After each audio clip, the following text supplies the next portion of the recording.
Clara had worked on the ranch for 3 long years, and in that time, she had become more than just a hand. She was the one who stayed behind after the men had gone home, brushing down the horses when the sun dipped below the horizon.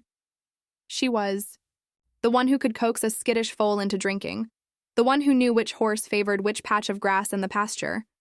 Her touch was steady, her voice quiet, and though she was not one for many words, the animals listened to her as if she spoke a language only they could understand. But the ranch wasn't run on kindness. It was run on profit, on speed, and on the hard decisions of its owner, Samuel Grady. Grady was a man who measured worth in dollars and pounds of muscle. To him, a horse was an asset, and if an asset broke, it was better to discard it than to waste time trying to mend it. That clash between Clara's heart and Grady's pragmatism came to a head one crisp autumn evening. One of the strongest stallions, a chestnut named Ironstride, had fallen hard in the corral, his leg gashed and bleeding. The men gathered around, shaking their heads, muttering that he'd never run again. Grady didn't hesitate. He ordered the stallion to be put down at once. Clara's breath caught in her chest. She stepped forward before she could think better of it, her voice trembling but resolute. "No, he's not done yet. He just needs care." Grady's eyes narrowed, his face weathered from years in the sun but sharp as flint. "Care doesn't pay the bills, Clara. He's finished." But Clara couldn't watch Ironstride be cast aside. She planted herself between the stallion and the ranch hands who carried the rifle. "If you shoot him, you'll have to go through me." A silence fell. No one had ever defied Grady openly before. His jaw worked as if chewing on the insult, but he waved the men back with a flick of his hand. "Fine," he spat. "You want to waste your time? Be my guest. But don't come crying to me when the horse dies anyway." That night, Clara stayed, in the stable with Ironstride. She tore strips of cloth for bandages, boiled water over a lantern flame, and pressed her hands to his wound until the bleeding slowed. She whispered to him in the dark, her voice soft and steady, telling him stories of open fields and the wind in his mane. The stallion's sides heaved with every painful breath, but his eyes never left her. Hours stretched into dawn. When the first light broke across the horizon, Ironstride was still alive, weak but alive. Clara felt hope stir in her chest. She knew he had a long road to recovery, but she also knew he had the will to fight, and she would be there every step of the way. But hope was not enough to save her place on the ranch. Grady appeared in the doorway of the stable, his boots striking hard against the wooden floor. He took in the sight of Clara slumped against the stallion's side, her hands stained with blood and dirt, her eyes heavy from exhaustion. For a long moment, he said nothing, and Clara almost thought she saw something soften in his gaze. But then his voice came down like a hammer. "You're done here, Clara. Pack your things and get out." The words cut deeper than she expected. She had given this place her sweat, her loyalty, her sleepless nights. But none of it mattered. To Grady, her defiance was unforgivable. Clara rose slowly, her legs stiff, her throat tight with unshed tears. She looked at Ironstride one last time, brushing her fingers over his neck. "You hold on," she whispered. "You're stronger than he thinks." With her satchel slung over her shoulder, Clara stepped out of the stable and into the open prairie. The wide expanse stretched before her, empty and endless, the morning air biting against her skin. She didn't know where she would go or how she would survive. All she knew was that she had chosen mercy over obedience, and though it had cost her everything, she would never regret saving that horse. The prairie was wide and unforgiving, stretching, out in all directions like an endless ocean of grass and dust. Clara walked with her satchel slung across her shoulder, her boots crunching softly against the dry earth. Every step took her farther from the ranch, from the only home she had known in years. Behind her, the familiar outlines of the corrals and barns faded into the horizon until they were little more than shadows in the distance. She had nowhere to go. The ranch had been her livelihood, her shelter, her purpose. The other ranches in the county were run by men just like Samuel Grady, men who valued obedience more than compassion, profit more than life. She knew there was no place for her kind, of stubborn heart among them. By the time the sun began to sink, Clara's legs ached and her lips were dry. She spotted a weather-beaten shack on the edge of a barren field, half collapsed, but still standing. It wasn't much, but it was better than the open air. She pushed the crooked door open, dust rising as it scraped the floor. Inside, the walls were warped and splintered, the air heavy with the scent of dry wood and abandonment. Clara set her satchel down and sank onto the floorboards. She pressed her back against the wall and let her head fall into her hands. For the first time since morning, when Grady's words had struck her like a blow, she allowed herself to weep. Silent tears slid down her cheeks as she thought of Ironstride, of the way his eyes had followed her, trusting her even when the world had turned cold. The prairie wind slipped through the cracks in the walls, carrying whispers that sounded almost human. At first, Clara tried to ignore them, but as the night deepened, she began to listen. They spoke of sacrifice, of loss, of choices that tore a person apart. Every gust of wind seemed to echo the doubts in her mind. Was I a fool, she wondered? Was saving one horse worth losing everything? But even as the question burned inside her, another answer rose with equal force. She remembered the warmth of Ironstride's breath against her skin, the steady thump of his heart as she pressed her ear to his chest. Life was life, whether man or beast, and she had given him a chance when no one else would. She wrapped her arms around her knees and drew them close, trying to chase away the cold that seeped through the gaps in the shack. Hunger gnawed at her, but exhaustion was stronger. Slowly, her eyes fluttered shut, though her sleep was far from peaceful. Dreams came, harsh and tangled. She dreamed of the ranch, of Grady's face twisted with contempt, of men turning their backs on her as if she were nothing. She dreamed of Ironstride galloping through the fields, only to stumble, falling again and again as she tried to reach him. Then the dreams shifted, and she saw other horses, dozens, then hundreds, emerging from the horizon, their eyes glowing with something she could not name. They moved toward her, steady and relentless, until the sound of their hooves drowned out everything. Clara woke with a gasp, her heart pounding, sweat beading on her brow despite the chill in the shack. The sky outside was still black, but the stars had shifted. She sat in silence, hugging herself against the night, wondering what her dream meant. When sleep finally claimed her again, it was lighter, fractured, filled with the restless sense that something was coming. By the time the first gray streaks of dawn touched the horizon, Clara's eyes snapped open. She felt the earth tremble faintly beneath her. At first, she thought it was her imagination, just another remnant of her dream. But as the trembling grew stronger, steady as a drumbeat, Clara realized it was real. Something vast was moving across the plains, and it was coming straight toward her. The trembling of the earth grew louder, sharper until it rattled through Clara's bones. She scrambled to her feet, clutching her satchel as though it might anchor her against the unknown. Her first thought was that a storm was rolling in. Prairie. Storms could shake the ground and split the sky with a force that humbled even the proudest man. But when she stepped out of the shack, blinking against the thin light of dawn, there were no thunderclouds on the horizon. Instead, there was movement. Clara's breath caught. At first it was a blur, a shifting tide of dust and color. But as the haze cleared, she saw them. Horses. Dozens, no, hundreds of them, sweeping across the plains like a river of muscle and fire. Their manes whipped in the wind, their hooves beat a rhythm that seemed to echo the very pulse of the earth. Clara froze where she stood. She had never seen so many horses gathered together. Herds roamed the prairies, yes, but nothing like this. Nothing this vast, this deliberate. The herd was not scattering, not drifting aimlessly. They were moving as one, a great wall of life charging straight toward her. Panic jolted through her. She took a step back, then another, her hand tightening on her satchel strap.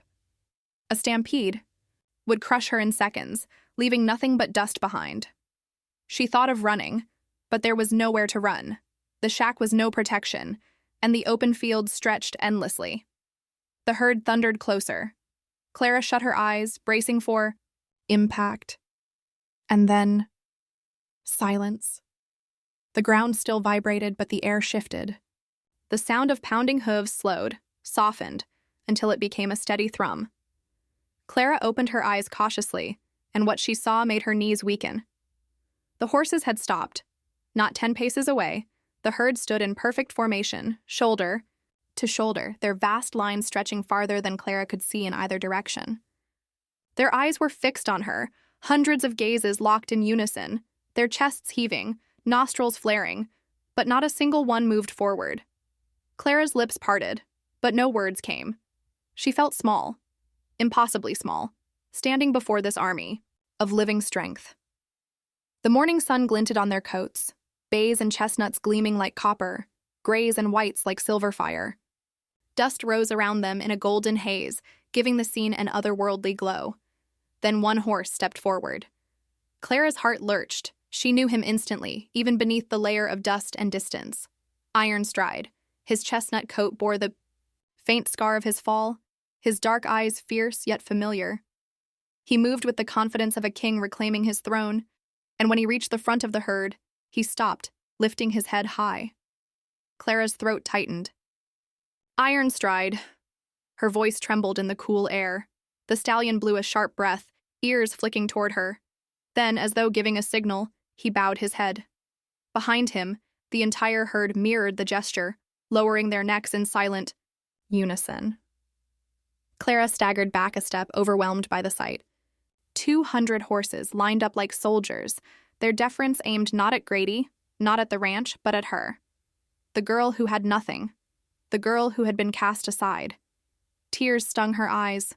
She reached out a trembling hand, palm open, an Iron Stride, stepped closer. His warm breath fanned across her skin, steady and alive. She felt his heartbeat in the air between them, as if tethered together by something greater than either of them could name. The herd did not move, did not falter. They were waiting. Waiting for her. For Clara. Clara stood frozen, her hands still hovering in the air as Iron Stride's warm breath washed over her fingers. The world around her felt impossibly still, as though the prairie itself was holding its breath. 200 horses stood in quiet formation, their heads bowed low, the dust of their arrival settling into a golden haze. It was not the wild chaos of a stampede, it was reverence. Her throat tightened. She wanted to speak, to ask them why, to demand how this miracle was even possible, but the words caught and dissolved before they could leave her lips. What language could explain this? What could bridge the silence between a girl with nothing and an army of horses who had chosen her? Iron Stride shifted closer, his massive frame casting a long shadow across the ground. His dark eyes locked on hers, steady and unwavering, and Clara felt something stir deep in her chest. This was no accident. She had saved his life when everyone else had abandoned him. Now it seemed he had brought others, many others, who knew her heart as he did. Tentatively, she let her fingers brush his neck. The stallion leaned into her touch with a soft nicker, a sound that seemed to ripple down the line of horses. One by one, the herd exhaled, a chorus of breaths like wind rolling over the plains. Clara's tears spilled freely now. "I don't understand," she whispered. "Why me?" Of course, there was no answer, no words. But in the silence, she felt it. A bond stronger than language, older than rules or ranches. They had come because she had chosen mercy when no one else would. They had come because she had seen them not as property, but as living, breathing souls. It struck her then. This was a kind of oath. Not one spoken aloud, but carried in the way their eyes met hers, in the way they had gathered, in the way they bowed. Horses did not kneel to men, yet here they were, united, waiting on her command. Her knees nearly gave out beneath the weight of it all. She sank onto the cool earth, pressing her palms into the dirt to ground herself. For years she had felt small, unseen, another nameless worker doing another thankless job. But now, as the sun rose higher, painting fire across the sky, she realized she had been seen all along, not by the ranchers, not by Samuel Grady, but by the very creatures she had devoted her life to. The silence stretched, powerful and heavy, until a sound broke it, a single hoof striking the ground. Ironstride pawed at the earth, snorting, his ears flicking back toward the horizon as though reminding her of something. Clara followed his gaze. The ranch lay in that direction, miles away but still close enough for its shadow to loom over her life. The thought of returning there filled her with dread, but also with a strange surge of strength. Grady had cast her out, stripped her of work, of purpose, of dignity. Yet here she stood with more than he could ever dream of commanding. 200 horses at her side. Clara rose slowly, brushing the dust from her skirt. "If this is real," she murmured, her voice trembling but resolute, "then I won't waste it. I'll be what you see in me." Ironstride tossed his head, as if in agreement. The herd shifted in unison, their ears pricking forward, their bodies taut with anticipation. It was as though they had been waiting for her to say those words. Clara placed her hand on Ironstride's strong neck and took a deep, steadying breath. In that moment, the fear and uncertainty melted away. She wasn't just a girl cast out from a ranch anymore. She was something else, something new. The horses had given her their silent oath. Now it was her turn to keep it. By midday, word had spread. In the small prairie towns, where news traveled faster than the trains that rarely stopped, whispers moved from porch to porch, tavern to tavern. 200 head of horses, standing in a line. With that girl, Clara, the one Grady fired. They say they won't leave her. Curiosity brought people out in wagons, on horseback, even on foot, gathering at the edge of the field where Clara stood. Children clambered onto fence posts to see better. Men shaded their eyes with calloused hands. Women clutched at their shawls, murmuring in disbelief. The herd remained, unshaken by the crowd. 200 strong, their bodies gleamed under the afternoon sun, their formation precise, almost military.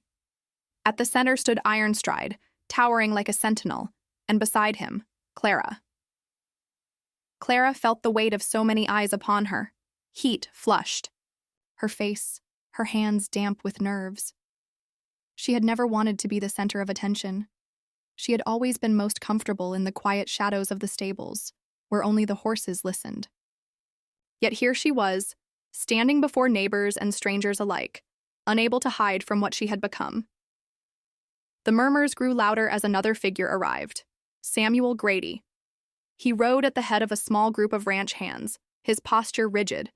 In the saddle, his expression dark with barely restrained fury. His horse snorted and sidestepped nervously, unsettled by the sight of the massive herd. "Clara!" Grady's voice cracked like a whip across the open air. "What the hell is this circus?" Clara lifted her chin, though her knees threatened to buckle. She said nothing. Words felt meaningless compared to the power surrounding her. Grady dismounted, boots hitting the ground with a thud. He stormed forward until he stood just outside the line of horses, glaring at her. "You've stirred up trouble enough. This herd belongs in corrals, not following some foolish girl with no sense. Now get out of the way and we'll drive them back where they belong." At his signal, 2 of his men moved toward the horses, cracking whips in the air. The sharp sound echoed like gunfire. Clara flinched, but the herd did not. Not a single horse broke formation. Instead, they snorted in unison, ears pinned, eyes fixed on the intruders with a defiance that chilled the air. The men faltered, unease creeping into their steps. One muttered, "They ain't movin'." Grady's face reddened. He grabbed the whip from one of them and lashed it against the ground. The crack split the silence. But the herd remained, unblinking, immovable. Ironstride stepped forward a single pace, pawing at the dirt, his muscles taut with restrained power. The ripple of his defiance surged down the line until it felt as though the earth itself bristled against Grady. For the first time, Clara saw something flicker in the ranch owner's eyes. Not anger, fear. Whispers rippled through the onlookers. "She's got them under her spell. No man's ever controlled horses like that. Maybe they chose her." Grady turned on the crowd, his voice sharp, desperate. "Don't. You see, this is nonsense. Horses don't choose sides. They're beasts, and beasts need masters." But his words rang hollow. Even the men at his side shifted uncomfortably. glancing from Clara to the herd as though questioning everything they had ever known about the creatures they worked beside. Clara's pulse thundered in her ears. She didn't raise her voice. She didn't have to. Her words carried anyway, soft but unshakable. They don't need a master, Mr. Grady. They need respect. And they've found it. The silence that followed was heavier than any whip crack. Grady opened his mouth, but no sound came. Around them, the townsfolk watched, some with awe, others with unease, as though witnessing the birth of something they could not name. The storm had gathered, and Clara stood at its center. The crowd lingered, restless, as though expecting Clara to command the herd like a general marshaling an army. But Clara gave no order. She simply rested her hand on Ironstride's strong neck, steadying herself in his presence. He had carried her through the dark, and now he stood with her in the light of something entirely new. Grady's face twisted with frustration. He turned to the townsfolk, desperate to reclaim the authority slipping from him, like water through clenched fists. "This is a trick," he shouted. "She's turned the lot of you against me with some spectacle." But his words rang hollow. Every man, woman, and child could see the truth standing before them. The horses had not been forced. They had not been corralled or broken. They had come of their own will, hundreds of them, their formation unbroken even under the crack of a whip. No trick could explain loyalty like that. Grady mounted his horse with a jerk and spurred it hard, retreating with what men still stood by him. The dust of their departure faded quickly, leaving Clara and the herd behind. The silence that followed was different from the tense quiet before. It was heavy with awe, with possibility. Some of the townsfolk approached Clara cautiously, hats in hand, their faces open with questions they didn't know how to ask. She offered them only a nod and a faint, tired smile. She had no speech to give, no explanations that could satisfy. All she knew was that the herd had chosen her, and that was enough. When the last of the onlookers drifted away, Clara turned to the horizon. The prairie stretched wide and wild, no longer a prison, but a promise. Ironstride pressed close to her side, and behind him, the rest of the herd shifted, restless, eager. They were waiting for her to lead. Clara drew a long, steady breath. "All right, then," she whispered, her voice trembling with both fear and wonder. "Let's see where the road takes us." She stepped forward, and 200 horses moved with her. The sound of their hooves rolled like thunder, but it was no stampede, it was a march. The earth itself seemed to come alive beneath their weight, as though the prairie welcomed this new bond between human and beast. Days passed. Clara found herself camping under starlit skies, the herd surrounding her like a living fortress. They grazed by rivers, dozed in the tall grasses, and always Ironstride remained near, his dark eyes watching her with something that felt like trust, deeper than instinct. Whispers began to spread again, tales of the girl who had been cast out, for saving one horse only to return with 200 at her side. Some called her a horse whisperer, others a witch, others still a prophet. Every version of the story grew larger than life, embroidered by those who longed to believe that compassion had the power to move mountains. Clara did not care for the titles. She was not a prophet. She was not a sorceress. She was a woman who had chosen mercy once, and mercy had answered in kind. One evening, as the sun bled into the horizon, Clara climbed a rise and looked back at the herd grazing peacefully below. Her chest tightened with something between pride and disbelief. She had lost everything when she walked away from Grady's ranch, her home, her work, her security. Yet in that loss, she had gained something far greater, not ownership, not power, but kinship. From that day on, she was no longer the girl who had been fired from the ranch. She was the woman who walked with 200 horses, her story carried on the wind, destined to outlive her in whispers and legends. And for the first time in her life, Clara felt truly free.